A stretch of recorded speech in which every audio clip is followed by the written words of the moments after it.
Hello everyone, MFPallytime here, and welcome back to Orcs Must Die 3. Hope you guys are doing well today. We are continuing our Riftlord difficulty perfect 5-skull rating guide for each of the levels in this game.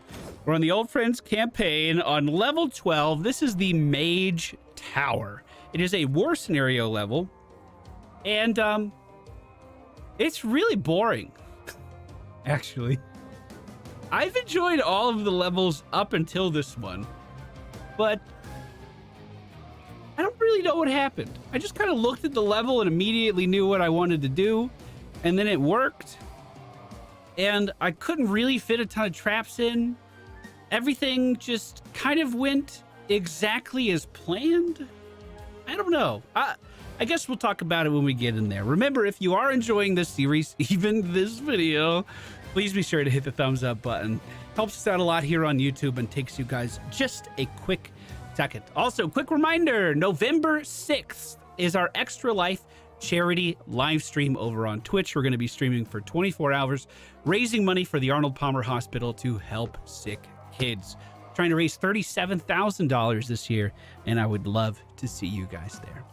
The level itself here is actually really stunning. The rift is at the very tippy top of a tower in which you have to defend winding staircases on either side of the tower. Also, the enemies themselves are going to be coming from two opposite sides of the map outside before they combine in a single group inside for our kill box. It doesn't make sense to split my defenses outside on one side and then outside on another side and hope for the best. So in my head, immediately I was like, okay, how can I funnel these guys together? I then checked the minions that we're going up against, and we do have these fire fiends, which are immune to fire. We're also going to be encountering the Overlords, which are basically the fire fiend ogres. So there are some pretty intimidating enemies here. However, none of them can break barricades. In fact, we don't even see dynamite archers. So wherever I decide to barricade, there's zero drama with that. The traps we are using today are the stone staff, these single barricades with damage resistance. You don't need the single barricades, but I did place a line of barricades on the southern facing stairs to block off this area. We have tar, we have control flowers, we have boom barrel dispensers, and oh my goodness gracious, are there about to be a lot of boom barrel dispensers on this level. We have gravity pillars, which are insanely good here because of the tall ceilings. We also have butterfly boxes, which we'll be placing around the bottom of our walking area. And then last but not least, archers, who I'm going to kind of put up here out of the way, kind of. But when I saw this area, it literally reminded me of Split Stairs, which is an area we did early on in the campaign. And the exact same strategy works here. And I don't see any reason to deviate from this strategy. I mean, I did mention that in our videos, I wanted to go with some out-of-the-box ideas to come up with some kill boxes that were entertaining. But this one is like, you'd be fighting with one arm behind your back. There's literally no reason not to build it. It's almost the exact same kill box as on Split Stairs 2. This level just feels really, really weird to me. Exactly. A line of tar leading all the way to the back wall is going to thwart the advancement of most of our enemies. We have UFOs in a 2x3 block at the top of the stairs. UFOs going along the path, and then we'll continue these out the back as enemies proceed forward. Yeah, this I don't know, man. I don't know if I'm just tired or in a weird mood. I just think this level's like really underwhelming. As ready in as 3, 2, 1, we begin. We're gonna be standing here for a minute because the enemies have to break down both doors in order to get inside to us. So let's wait. And the enemies are starting their advance into our kill box.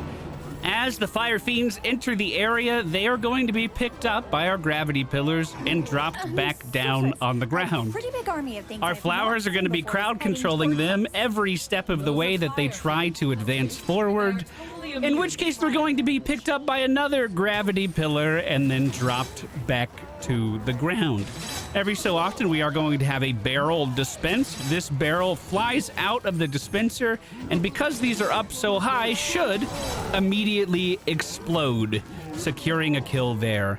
Along this bottom wall, I'm going to go ahead and add these butterfly boxes in as well whenever we get the money for this. Butterfly boxes kind of hold the same role as our flowers, where if they deal damage to an enemy, not only are they increasing our multiplier, but they're also going to be confusing the enemy, making them stay in the kill box longer. The reason we're focusing on butterfly boxes early on rather than the barrel dispensers is because of big guys like this ogre, who unfortunately are not lifted up by the gravity pillars. Instead, they are simply damaged, physical damage, as they walk underneath them. By the way, I didn't mention at the beginning, I kind of say this every time, our gravity pillars are upgraded to do physical damage. That's very, very important for this. Otherwise, they wouldn't be dealing any damage at all. The butterfly boxes can CC the ogres, so as they're moving through, they will stand still and give me more time to attack them in their big ogre head. Trolls, kind of same thing. They enter the box, we freeze them, and they're dead. All of the fire fiends are immune to fire damage because they come from hell or something. And you might think that these boom barrels wouldn't be a good trap because of that. However, quite the contrary. The barrel dispensers actually deal physical damage. So it actually is super effective against them. And typically, they're just kind of small enemies, too. So it's pretty good trip. These are the Fire Fiend Overlords. These are going to be the biggest trouble for us to deal with. But all we have to do is use our stone staff to free these guys. And actually, I got a mana potion on the ground just to my right. So if we ever run into any trouble at all I have to do is pick up that mana potion. We can extend these gravity pillars out to the end of the usable ceiling just to catch any more enemies in that area. We are having another wave or another group of enemies come in from the bottom entrance right now.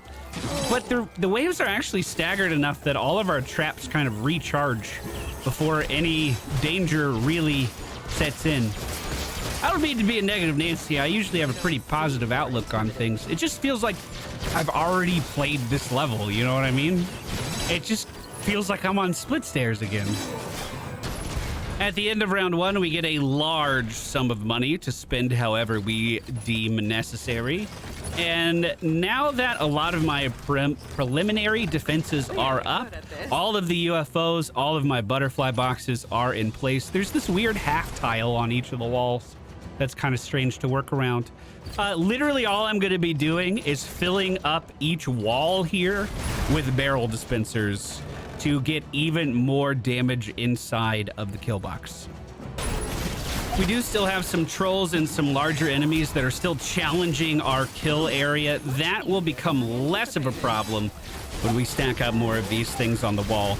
But we have plenty of mana. We still have that mana potion over there somewhere, I think. I actually can't see it right. Oh, there's one in the corner there.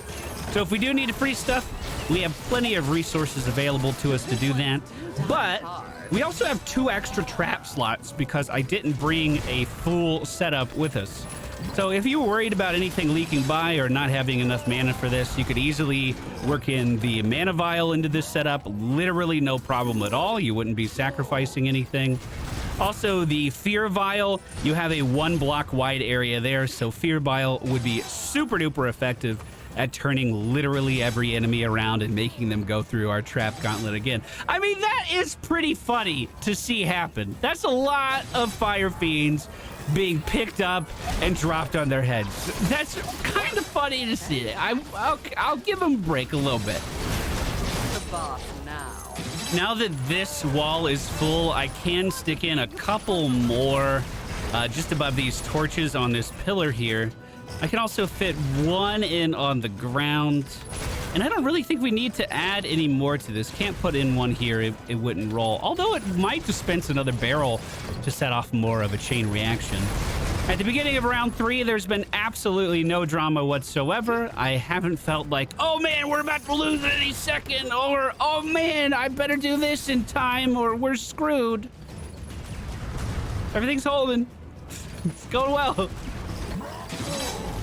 As we're starting to accumulate a little more money, I'm going to lay down just 2 barricades side by side here. Maybe this is a little overkill. I just like really want to protect some archers, so I'm even going to do this too. I'm going to put another barricade here. Well, that was a mistake. That half black was a mistake. Oh my god, I actually introduced some drama. If the enemy gets back this far, they'll just destroy my barricades. Now I gotta fix this. I gotta fix this real good. Unfortunately, nothing seems to be able to get close to us. But what I was gonna do is just put like 4 archers right here in the corner. The barricade is under attack. No! Don't hit that barricade! Not that one! You're not allowed to hit that one! Why was he hitting that one? That's a pretty good question. Oh, There are enemies in our rift room. This was what they broke. That's because I messed up with that barricade. They're entering the rift. That's unfortunate. I'm back to Rave 3, and I've decided I'm just gonna nix the barricade idea and just leave a line of archers here completely unprotected. If anything does walk up, the archers usually do a pretty good job of focusing them down. And then I at least can stand behind them, and I have a reason to use my staff, which is pretty exciting. You gonna make it over here, troll? Nope. If you don't want to add archers in, you could pretty easily just add more UFOs and more barrel dispensers to everything. I mean, you're not gonna run out of ceiling space or wall space for quite some time. We're getting quite a few archers at this point, actually. That's kind of intimidating to walk up on. If anyone is wondering, my archers do regenerate health in combat too. There's 2 upgrades for these guys. One gives them a fire attack. The other makes it so if they do take damage, they can come back from taking that damage. If at any point your archers do somehow die, all you have to do is sell their like little plaque that they're standing on, that little raised area that they're standing on. You'll get all your money back and be able to place them down again, no problem. Their damage is looking pretty solid. Look at that. I really thought Who's the boss? I'd have to protect these archers a lot more than what we actually have to do. That's one reason I wasn't putting one on the side. I was expecting some more archers, some more orc archers to be actually firing back at us. Maybe I looked at the characters wrong. Maybe I looked at our enemies wrong. Because so far, they are literally just unloading. It's like that scene in 300 where they make the sky go black with all their arrows. That's basically what's happening right now. I think I know why this level feels really weird to me. I've had a couple levels today where I like struggle for well over an hour, probably approaching 2.5 hours, to figure out a strategy that not only gets all of the enemies killed efficiently, but also meets par time and has a nice easy curve that feeds into the progression of the level. This didn't need any of that Than I anticipated. at all. All right, we are on wave 5 out of 5, and we are going to be encountering the boss of this level this round. This is the reason we're bringing the stone staff. The staff of by the way, I completely filled this. The staff of domination does not crowd control the last boss, whereas the stone staff does. And you're definitely going to want to bring in some CC for this because he is super duper fast and he jumps over your barricade. So you need to be quick and have the stone staff ready to go. I'll just kind of wait until he shows up.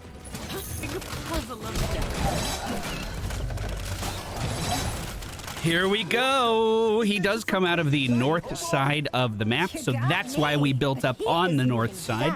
Anyone who leaves that entrance will want to go up these stairs. No matter if we barricaded here, he would want to go up this staircase that we are standing on. You can track where the boss is by looking at the big star circle on the map. And he is making his way over here pretty quickly at the moment. Stone staff at the ready. Here he is jumping over the barricade now. And all we have to do is crowd control him right in front of all of these archers. In fact, I don't think the archers actually even did much there. That was mostly the butterfly box and some barrel dispensers. But we took care of him, no problem whatsoever. And with the biggest threat out of the way, I don't have anything else to spend money on, and we just need to wait to collect our win. I mean, don't get me wrong, a few of these ogres are like getting up to this corner, and they are potentially getting in range to deal damage to our archers. But the stone staff just alleviates that problem right away. In fact, I would say, in a way, having fire immune enemies, it's supposed to limit our strategy, but I would say it made it even easier for me to find this strategy. Because I didn't go, well, what if I put brimstone down? Or what if I put flame scorchers down? It was just, no, let's just fill up this wall with all this shit and blow everything up. Who's the boss now? Look at that archer DPS. That is getting serious. Last few enemies are making their way up the stairway right now. I do not think we're going to be breaking any score records or anything close to that with our performance today. However, this is a guide about getting a 5 skull rating on this map, and it would be an injustice to not show you this strategy. It really simply does not get much easier than that. And considering this is a level that's in the later half of the game, I was not expecting to find a level this easy. I don't want to sound like a hater. I've been harping on this map a little bit too much, I feel. Let's see where we are on the leaderboards. I don't think it's going to be high. 705,000 is what we got. Top score 10 million.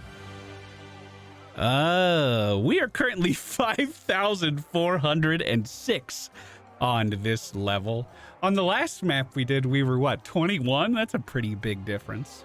Even if you didn't use that strategy, which again, I think is probably the easiest possible strategy that you could do, there are some flat surfaces up top at the top of those staircase where you can make the patented Pallytime kill box. And the levels par seems pretty lenient. I think we had several minutes still where we could have delayed that out and gotten those enemies up to a higher kill box. I know we didn't use any of the war traps. I know someone's going to be upset about that down in the comments, but like I said, that strategy was just so concise, straightforward, and easy. I wouldn't feel right not showing you the easiest way to finish that level. Hey, I challenge you to beat my score. How about that? Hey, let's put your money where your mouth is. The next level is going to be the Master's Courtyard. We had a fun level for this on normal difficulty. I actually haven't played it on Rift yet, so it'll be interesting to see if that strategy still works. But thank you guys so much for being here. I hope you enjoyed the video. We'll be back again soon with another Orcs Must Die 3 5 skull perfect rating guide. See you guys again soon. Goodbye.